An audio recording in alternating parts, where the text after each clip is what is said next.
Fred Bell's book is in 4 parts. The first part basically is in short the uncovering of 40, 50, 60 years by now of the UFO and extraterrestrial cover-up. He goes into the details of Haig, Kissinger, depopulation policy, the JFK aspect of the deep state, and huge secrets that he already exposed 20 years ago. The second part is very long, about 100 pages, is typically medical and really future medicine. Again, this is all from a contactee that worked with the Pleiadians. The third part, I would say, is spiritual technology. He talks about the soul, energy, light, Vedic science, and he goes then from there into his work with the extraterrestrials, the Pleiadians in his case. He says, by the way, the Pleiadians, they came probably about 28,000 years ago via a group of Tibetan teachers. That's how he poses it, and they are from different star systems, 200 and more of them. And in the last part he then explains the future is now, the Pleiadian technology and the Pleiadian propulsion systems, anti-gravity, space and time travel transposition. And in this book he also speaks a lot about the American history, for those of you who are interested in how the Constitution actually was done, what really all happened. This book is packed with like thousands of pieces of data. The most interesting part that we're interested in right now has to do with the reality of the aliens and how this was very cleverly covered up. For instance, a detail you don't know is that the NSA under Truman was formed with the specific purpose to listen to alien conversation, as well as, of course, human conversation.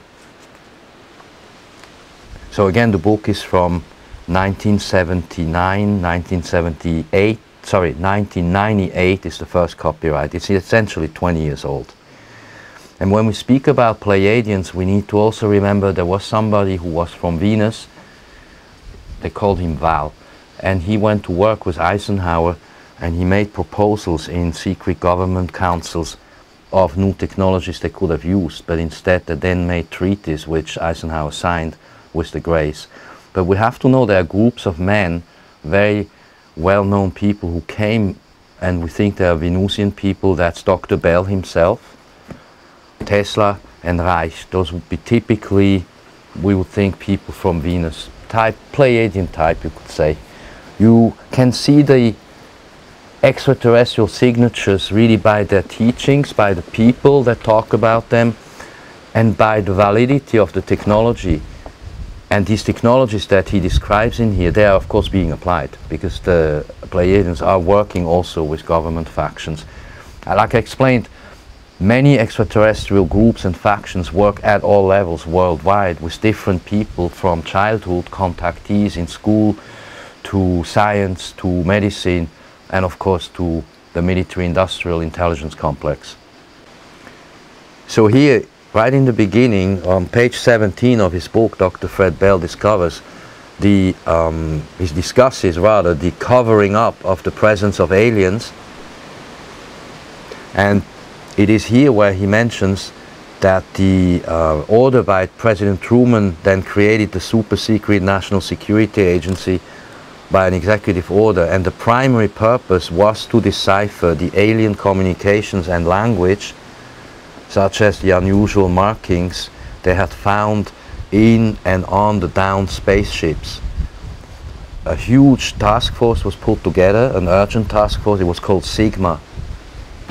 This was in 1952, executive order by Truman.